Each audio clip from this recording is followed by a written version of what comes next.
Handa ka na bang isolve kung sino pumatay? Let's go! This is BookTube. BookTube is a subculture community dito sa YouTube kung saan na mambabasa ay nagre-react tungkol sa mga kwentong kanyang binasa para sa future na mambabasa. Ikaw yon. Kung ikaw ang author or kung ikaw si Akosiibarra or member ka ng community nitong si Akosiibarra, please note that this video is not meant to hate, berate, humiliate, or cause tea or drama sa'yo, sa inyo at sa community nyo. I am not here for that. We are not here for that. We are just here for the book, for the story. By the way, kung medyo kakaiba yung boses ko, that's because I'm actually sick.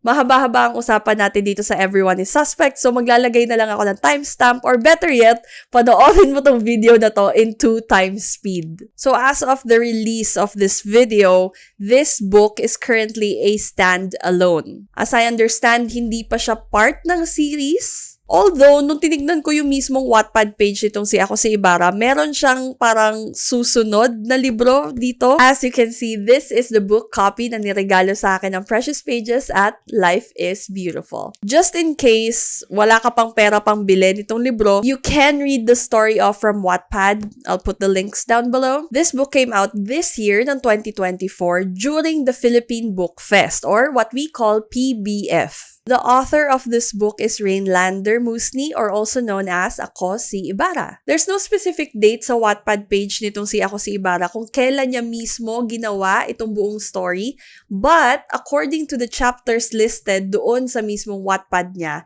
nakalagay doon na sinulat niya to ng September 2022. Yung buong sale price nitong Everyone is Suspect is 259 pesos. Maglalagay na lang ako ng mga necessary details dito sa aking YouTube video para kung kunyari gusto nyo puntahan yung Shopee page, pwede nyo maklik doon and then you'll be redirected to the Shopee page of Precious Pages. Now, as you can see, this book is in paperback, kaya ko siya natutuping ganito. At, teka, buklatin natin.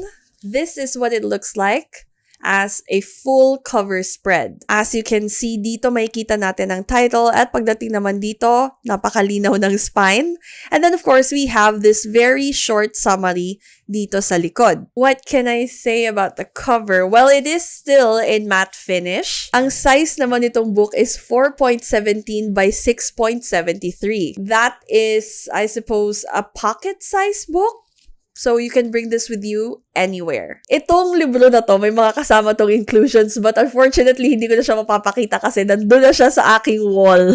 However, I did receive a bookmark and parang postcard. Some books, if you buy this off from Shopee, makaka-receive kayo ng mga parang photocard ng characters. Ngayon, pagbukas natin itong libro, as you can see, wala tayo makikitang kahit anong author signature dito. Even right here, wala din. The book paper, although hindi siya cream paper, this is more of the uncoated paper, so this is more on the rough side. The language that was used throughout the story is a Taglish. Meron tayong 272 pages for this story, including the about the author at saka itong acknowledgement page. So, eto na nga.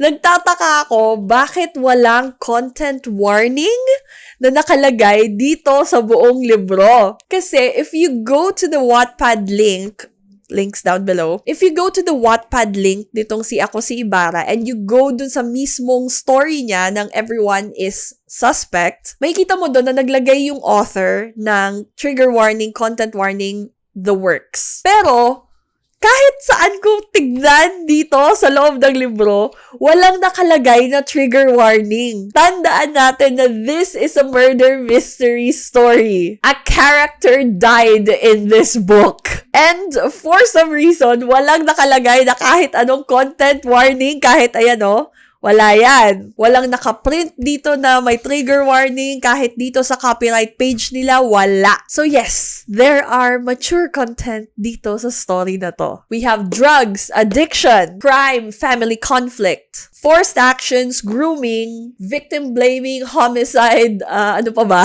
Manipulation, semi-organized crime, pornography, sort of, power dynamics, peer pressure, predatory actions, and threats. So, my friends from Precious Pages, Lib Official, please, please, please, maglagay po tayo ng kahit anong content warning label dito sa libro na to. Okay, water break!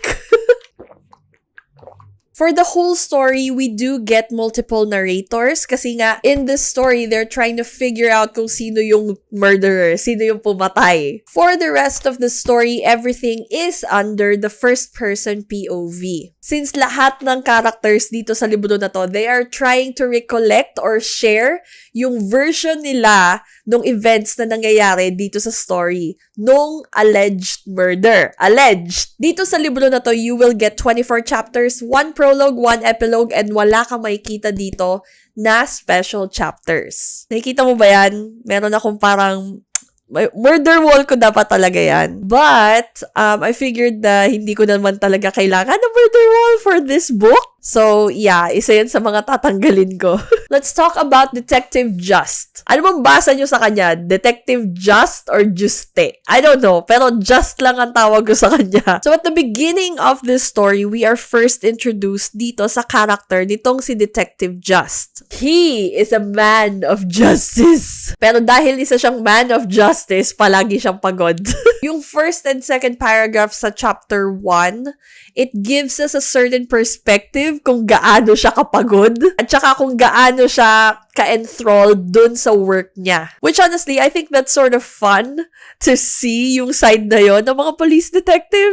A man of justice, a man of action who definitely needs a break. Eto, dito sa chapter 1, in the eyes of one of the suspects dito sa story na to, the way she described itong character nitong si Detective Just was, teka, let me flip it open. Page 11, sabi niya dito, Detective? But he looked quite young to be playing that role. Nasa late 20s pa lang yata siya. Either he was a prodigy or baby-faced siya.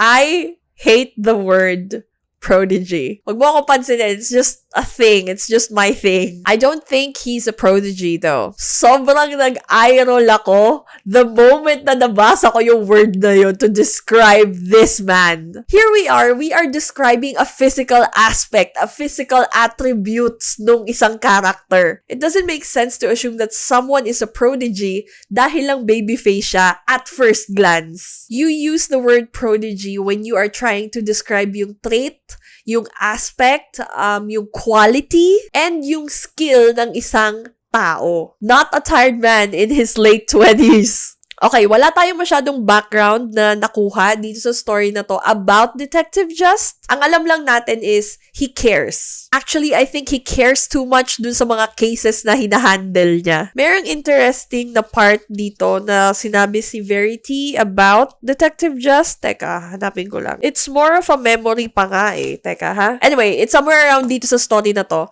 Pero sabi ni Verity doon is parang siya yung ginawang partner nitong si Detective Just kasi merong hinaras itong si Detective Just from his previous case just to get the information that he needs to move the case forward. Detective Just will do everything and anything to move the case forward and to possibly solve the case fast and efficiently regardless of morals. Which honestly, I kinda love that for him. Another thing about itong si Detective Just is parang dinescribe siya as a sort of lone wolf. Sabi niya dito sa chapter 11, page 107 sa first paragraph, I chuckled, nonsense. I'm not a child anymore, okay? I don't need a babysitter. I can handle this case on my own. Kung serial killings to, baka pwede pa tayong mag-collab, but this is just one death. We don't need two minds here. Ganun ba normally ang mga police detective? Di ba parang mas okay nga na may kasama siya? Parang dalawa sila nag-iisip. At saka at least meron siyang utusan na, tawagan mo si ganito, tawagan mo yung forensics, tawagan mo yung blah, blah, blah, blah. In a way, buti na lang talaga mapilit din to si Verity. So sabi niya parang, hindi. Sabay tayo magsosolve dyan. I'm your partner. Wala kang magagawa. Kung gusto mo, magreklamo ka kay Chief. Dun. Another thing na napansin ko dito sa character nitong si Detective Just is, isa siyang morally gray character. He gets shit done at the expense of moral means. Ibig sabihin nun, he is not afraid to cross boundaries. Kailangan nyo nun kailangan nyo nun details. So, para mas mabilis, so sige, I'ma do this, I'ma do that. I don't care kung meron akong makocross na boundary. As long as mamove forward itong kaso na to, I'ma do it. Ayun nga, example, yung dating kaso na hinandle nitong si Detective Just na kunento nitong si Verity, doon may kita natin na, okay, he is a man of justice, but he is also flawed. I don't know about you, but if you actually think about this, sa sobrang vile na mga criminals, sometimes we do things, or rather, yung mga nasa justice system, they have to do things na sometimes they can be questionable, pero if that means it's going to get us a step closer to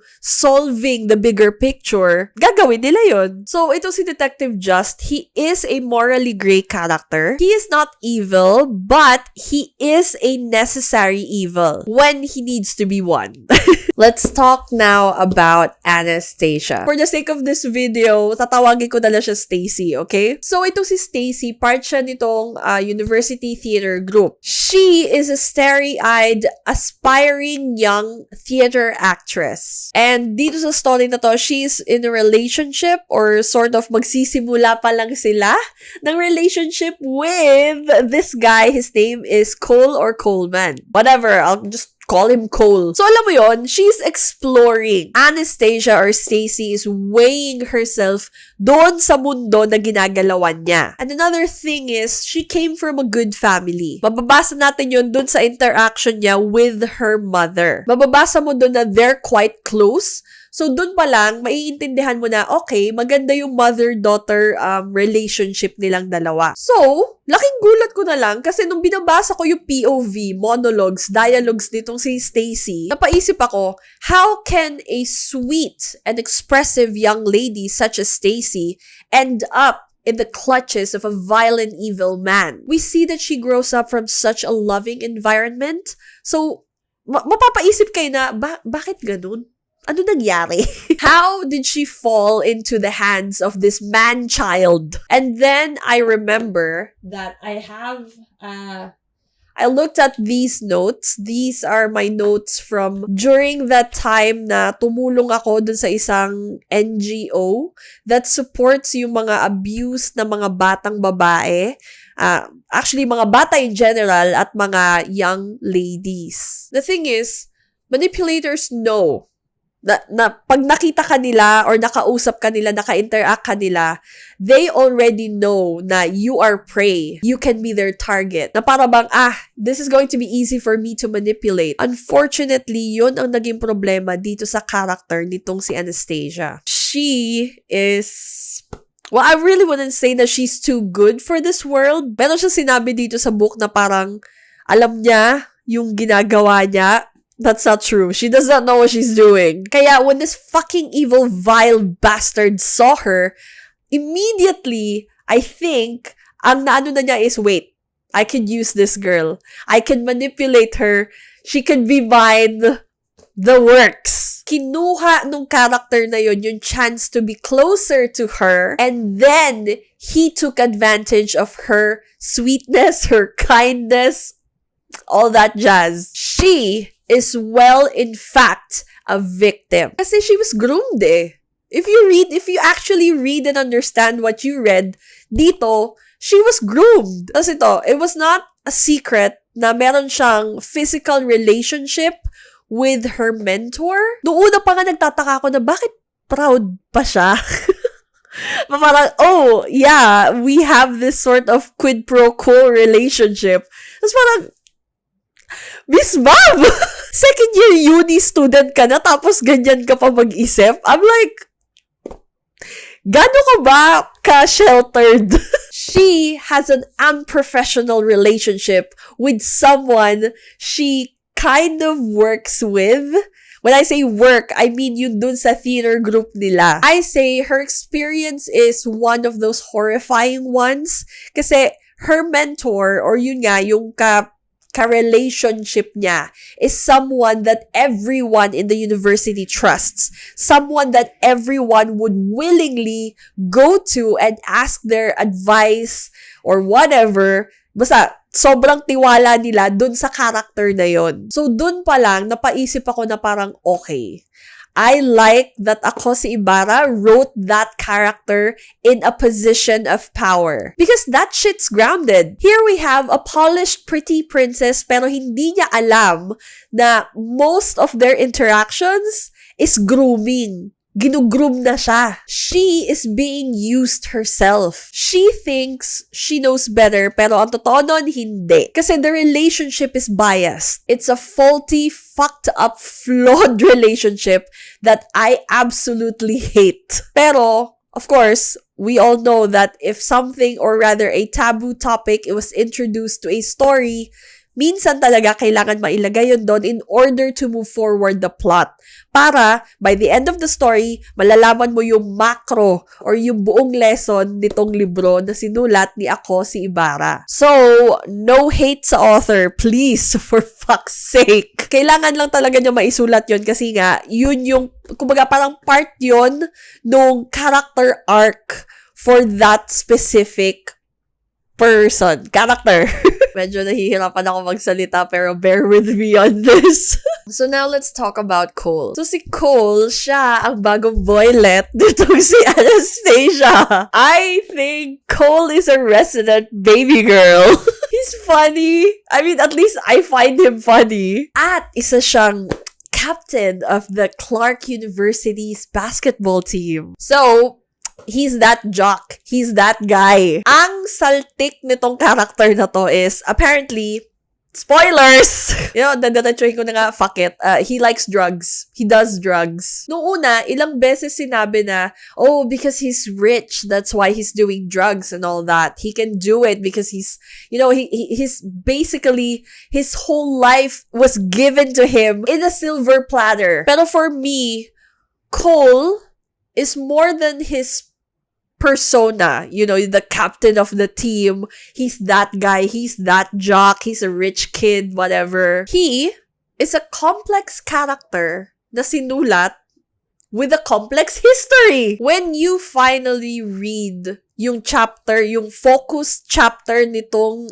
background or rather yung buhay nitong si Cole, dun mo makikita na, oh, that's why there's pressure. Kasi palagi niya sinasabi na, hindi, kasi nape-peer pressure ako. I'm very much pressured. He is out there constantly trying to prove himself dun sa team niya, dun sa mga tao sa school, kay, sino ba to? Kay Stacy, dun sa pesteng mentor nila, dun sa tatay niya, sa nanay niya, sa coach niya, whatever. Think of him as Aegon Targaryen from the House of Dragon. Yun siya mismo. I don't know.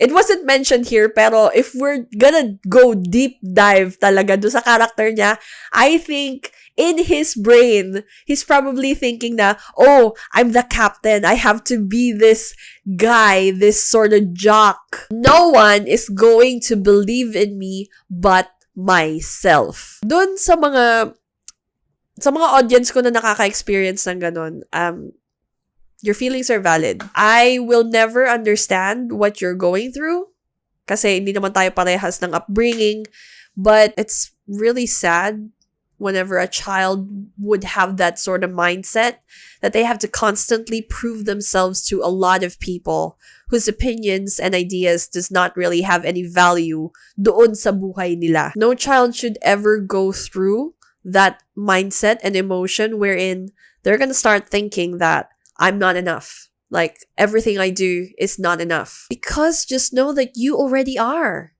Diba? You don't have to prove anything.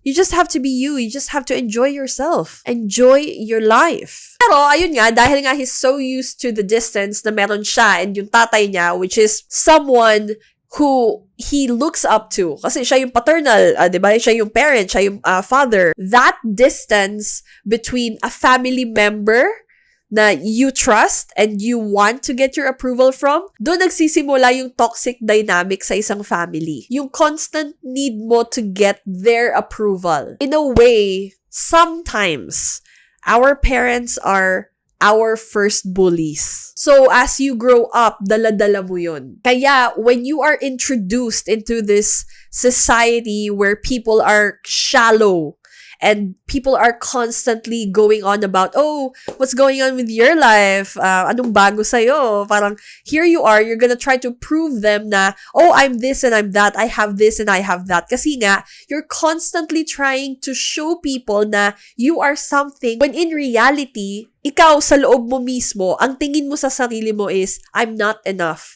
Kulang ako. Yon. So, ang outcome nung ganong klase ng relationship niya with his family is meron siyang anger management. Kasi, kumbaga, put yourself in that position na you're trying to show them na I am worthy of your love. I am worthy of your affections. I am worthy of your attention. Pero hindi na re-reciprocate sa'yo yung attention na kailangan mo or yung love na gusto mo makuha from these people. Nakakainis yun, di ba? It's as if parang, ano ba yan? Lahat namang ginagawa ko, pero hindi mo napapansin, hindi mo ako nakikita, hindi mo ako naiintindihan. Nilalabas niya yung galit niya sa ibang tao as a form of toxic attachment. Cole is constantly trying to prove that he's the guy. He's the man. Kasi wala siyang specific na powerful adult na pwede niyang i-mirror or gayahin. Kaya ko to. I can handle this on my own. In reality, hindi niya kaya.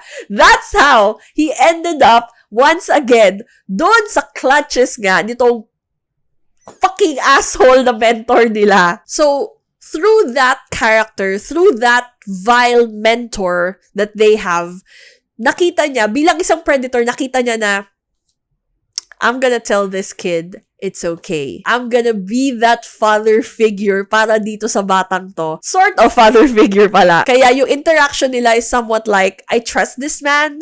Hihingiin ko yung permission nitong taong to. Gusto niyang makuha yung approval nitong mentor na to kasi nga, he trusts this guy. Much to his mistake. Ito I think yung relationship niya with Anastacia or ito si Stacy, that is a toxic trauma bonding. Ito, hurt people goes and find other hurt people at nagsasama silang dalawa and they form this sort of bubble of toxicity. Kasi, for Cole, being with Anastacia, it gives him a purpose. Meron siyang inaalagaan. And dahil nga, walang nag-aalaga sa kanya, walang nagpoprotekta sa kanya, walang nagsasabi sa kanya na, no, it's okay, it's not your fault, you're innocent. Basta walang ganon. So ngayon, look at the way he treats Anastacia. You might think na, oh, okay lang yun kasi he's just concerned for her. He's just like this and like that. Well, okay, that's true. Pero, kung titignan mo yung dynamic nila parehas, Anastacia's in this fucked up relationship with the same mentor, and then he got into an altercation with the same mentor, and then biglang, okay, aalis na siya, we're gonna have this sort of despedida, I'm gonna try to apologize to him, pero, I'm gonna try to get this man's approval. The fuck? Kahit si Anastacia, ganun din eh. Takot pa nga si Anastacia na sabihin dun sa professor na, dun sa mentor na parang, oh, I'm in a relationship with him. Na parang, guys, ano?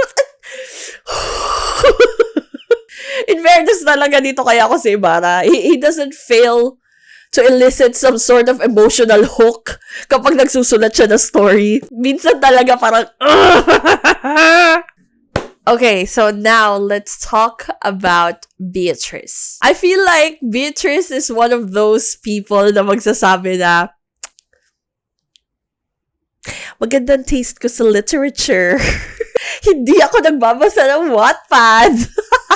And then she goes off reading only YA romance and calls that top tier. May mga tinamaan! Anyway, so si Beatrice or si Bea, medyo na-shock ako sa character nito si Bea. She is our overachieving queen. She is an overachiever. She's a jealous type. She's also quite naive. And she thinks she's all that.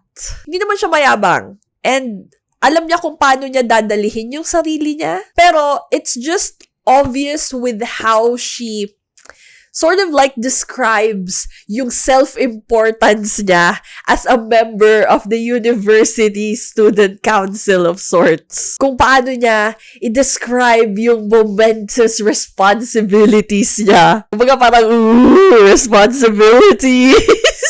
Oh my God. Just so you know, I am the president during my time in university. So I know this. And I have personally experienced firsthand yung mga ganitong klase ng characters. Alam nyo, here's the thing. Hindi ko sineseryoso ng ganito katulad kay Beatrice. Hindi ko ganito masyado tinatrato yung responsibilities ko. I'm still responsible, well, of course. Pero hindi ako over the top. Like, my efforts are equal to the responsibilities that are expected of me for that specific role. Siya hindi nakakatawa kasi the way na magsalita siya at the way na i-describe niya yung mga kailangan niyang gawin as part of the university student council. Parang siya pa nga yung president I can tell you na itong character ni Beatrice, she is absolutely desperate. Imagine nung time na nakausap na niya, or rather, it's her turn na makipag-usap doon sa mentor nila, doon sa balcony. Tapos napansin niya, by the way, spoiler alert, napansin niya na, may red lipstick, yung lips nitong si Sir. Yung tanging may red lipstick na kasama namin dito is itong si Anastacia. So parang, alam mo kung anong ginawa niya? Alam mo kung anong ginawa niya next? Teka, let me bust out that shit. Wait lang. Sobrang, oh my God, na-cringe ako talaga sa kanya. Ito, sa chapter 8, tapos may sinabi pa siya dito sa page 70, sabi niya, what a flirt. She was hitting at 2 men at the same time. She should have left Sir Blank alone and should have stuck with Cole. Ito yung ginawa niya sa page 65.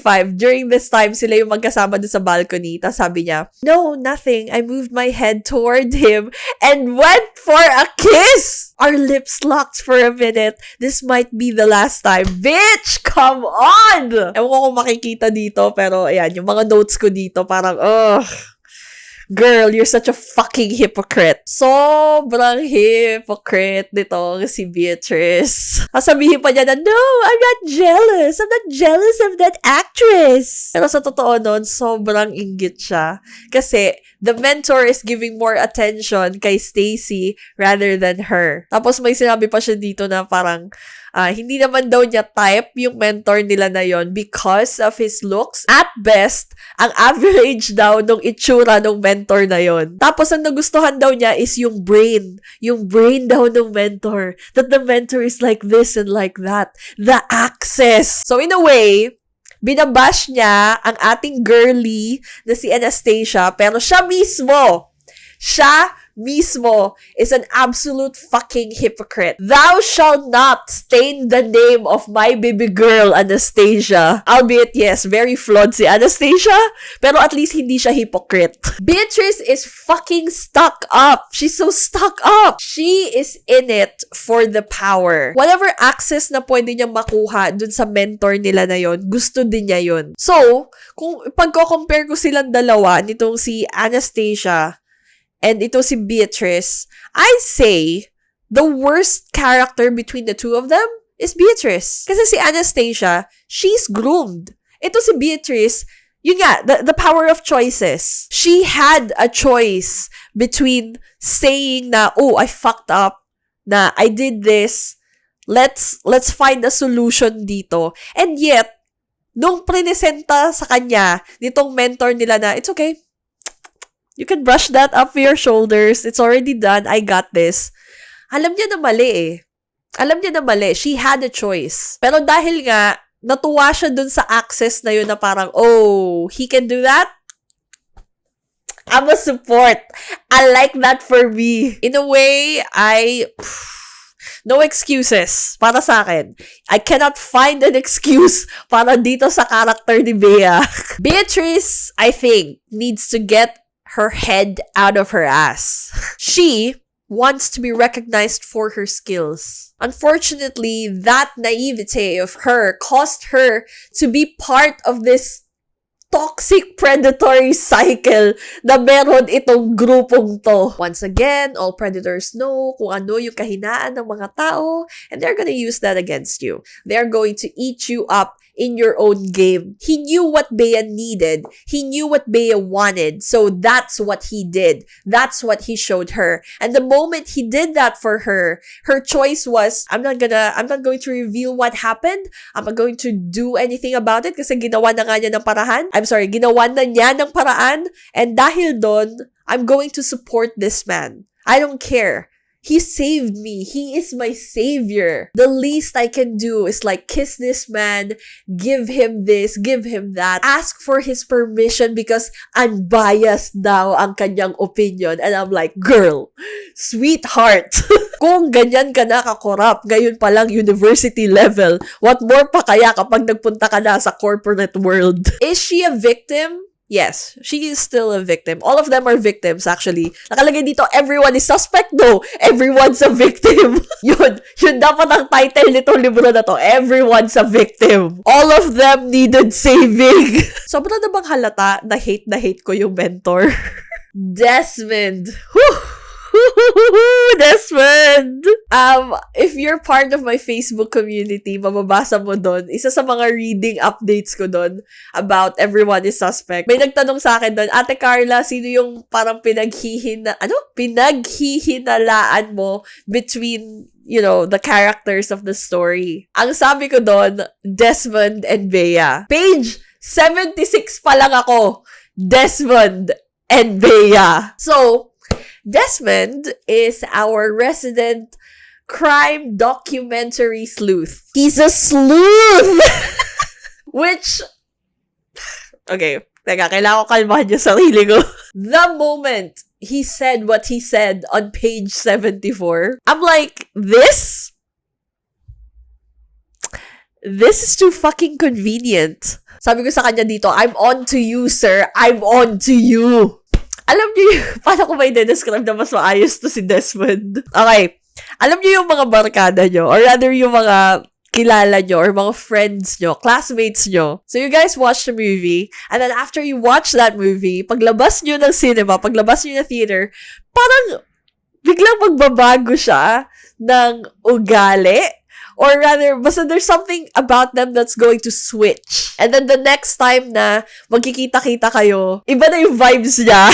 Tapos, realize mo na lang na kaya parang, what's wrong with you? Bakit ganyan ka magsalita? Bakit ganyan ka mag-vibe? Kasi, ito yung mga klase ng tao na ginagawa nilang personality nila, yung huling movie, or rather yung character na they like from that specific show or film or whatever, tapos i-internalize nila yun. Gagawin nilang personality trait yung character na yun. It's like, that's gonna be their aesthetic. So, sino tinamaan dyan? Anyway, so, that's how I see Desmond. Kasi nga, he is a crime documentary sleuth. And kung hindi ka familiar kung anong sleuth, ang pinaka-etymology kasi ng word na sleuth is, it's someone who investigates. It's a detective. Pero, internet slang, internet sleuth, means na hindi ka talaga detective.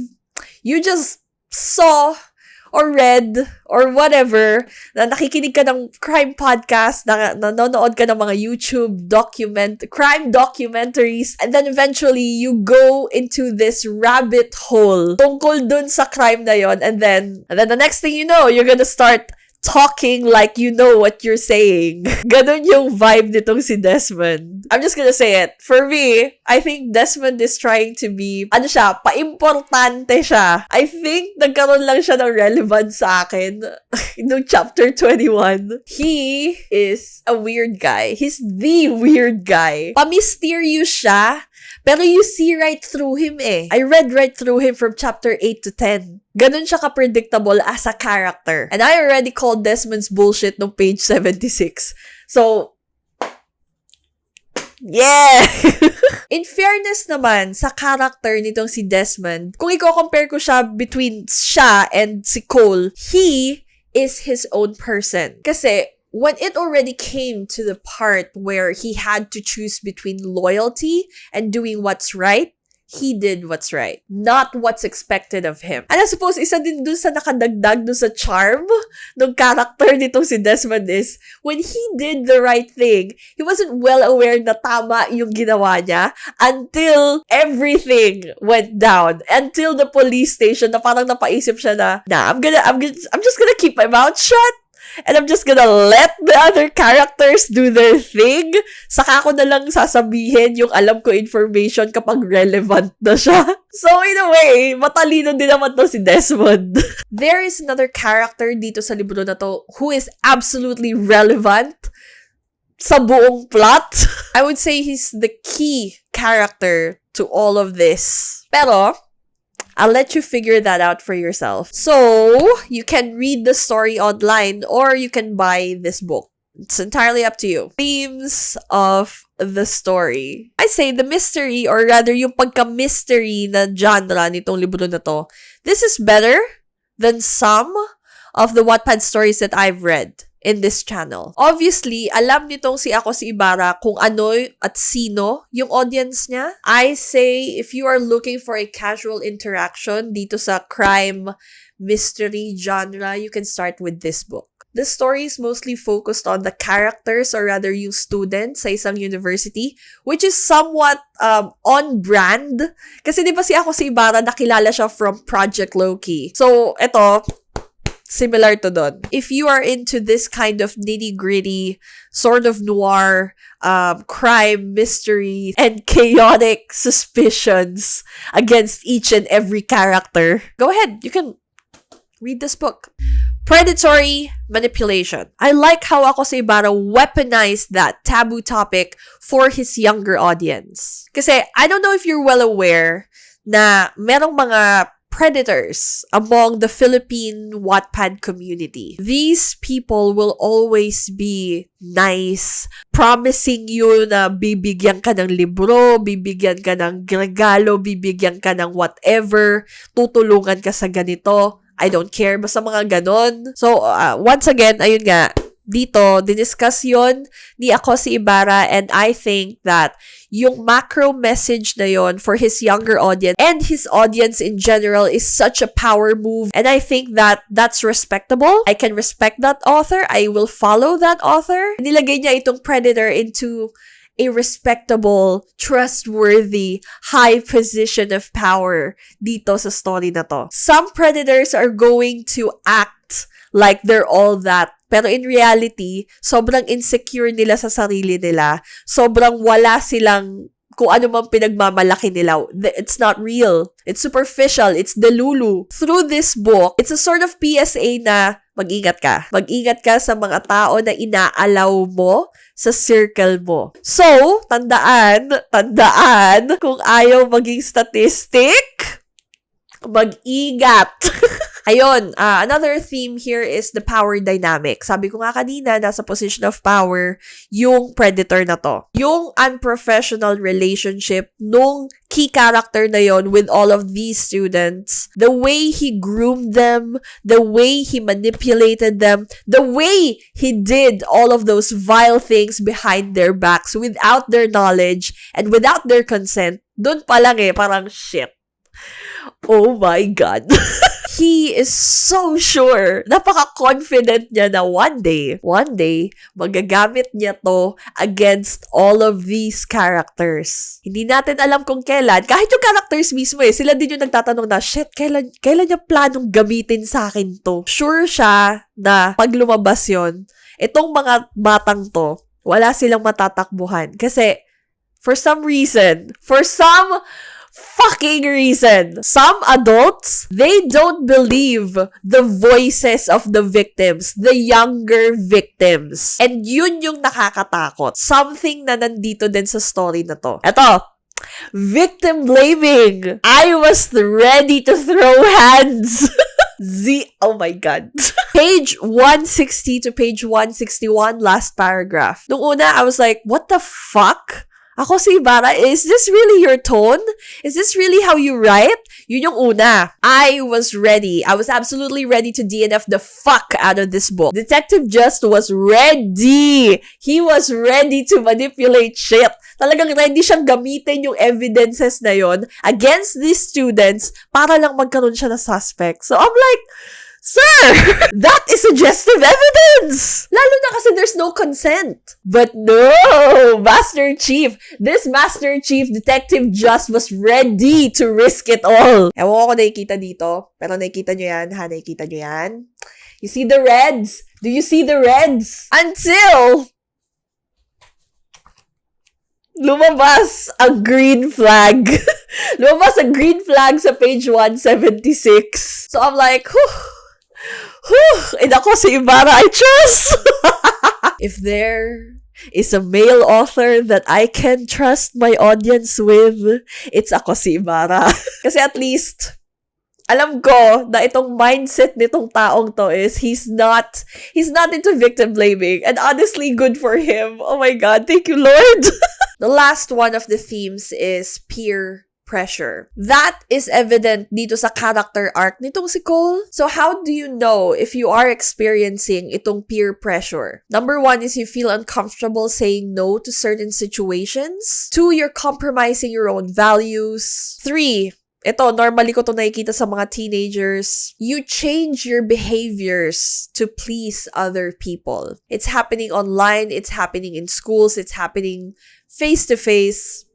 Yun. 4 is, when you do not conform, diba? Hindi mo sinunod yung gusto ng mga friends mo mangyari or gusto nilang gawin, you get isolated. Either you get bullied or hindi ka papansinin ng friends mo, they're going to ridicule you, yung mga ganun ba? They're going to do that until gawin mo yung gusto nilang gawin mo. Or rather, yung gusto nilang ipagawa sa'yo. And lastly, you feel a certain stress or anxiety every time nandun ka doon sa friend group na yon or whatever group pa yan. So now that you know, when you do have all of that, or just 3 or 2 of that, whatever, even just one of them, that's how you know na pinipeer pressure ka. If it crosses your values, kung hindi ka makapagsabi ng no, alam mo na gagawin mo, ha? You do not need those kinds of people in your life, pabayaan mo sila. Maghanap ka ng ibang mga kaibigan.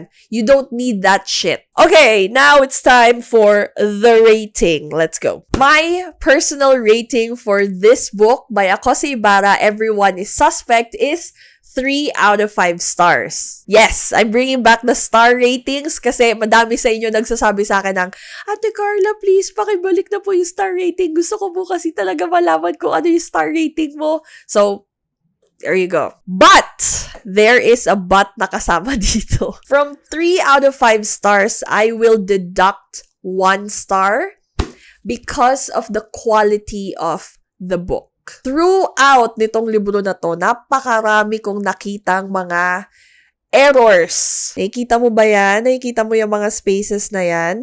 Ibig sabihin yan, lahat ng may mga tupi dyan, may mga nakita akong error. Errors na some of them are basic, absolutely basic, na parang, bakit hindi ito nakita ng proofreader? Bakit hindi ito inedit ng editor? So, I'm saying this from the perspective of a reader and a buyer. It's important to know na yung mga libro na bibilihin namin ay quality. And I'm not just saying about the cover, the texture of the book, the texture of the pages. I'm also saying yung mismong pagkaka-edit dito sa loob ng libro, lahat yon ay pulido. Lahat yon ay maayos. 259 pesos, tapos magbabasa ako, madidistract ako kasi sobrang dami ko nakikitang error na parang, wait lang, ano to?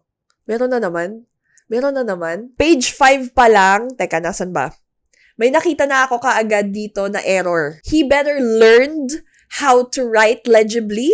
Ang tamang ano is yung learned, dapat gawing learn. Page 6, sabi dito, indeed, you have the perfect right to remain silent. What does that mean?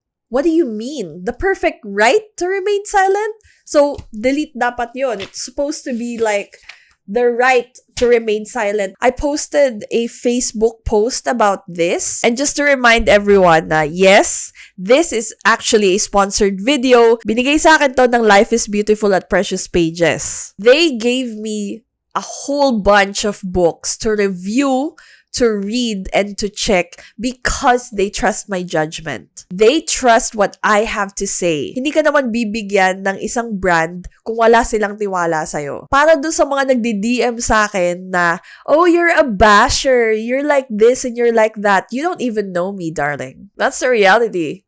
Pero itong mga tao na kausap ko, they know me. See, the difference between you and me is that at least ako, may value yung sinasabi ko. Hindi ako magsasalita kung walang kwenta, walang value, at hindi din naman makakatulong yung sasabihin ko doon sa kausap ko. At ang kausap ko doon sa post na yon ay ang official page ng Life is Beautiful. The people who always have something to say about people with honest feedbacks. The thinking that we are attacking, cringe.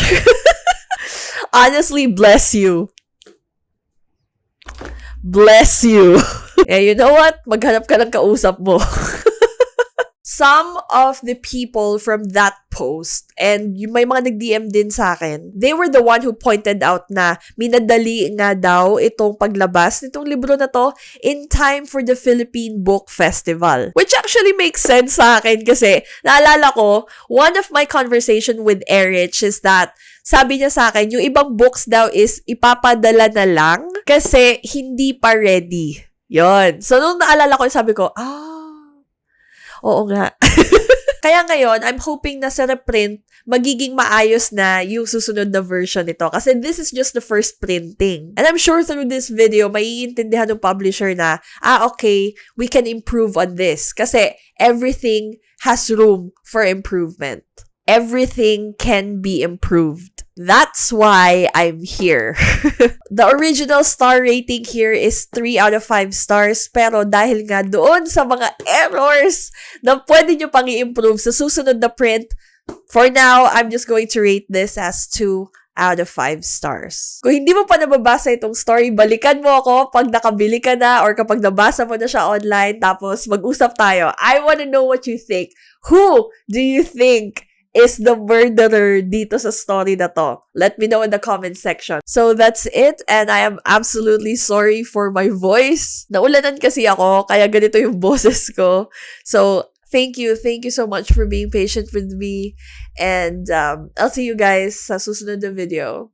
Bye!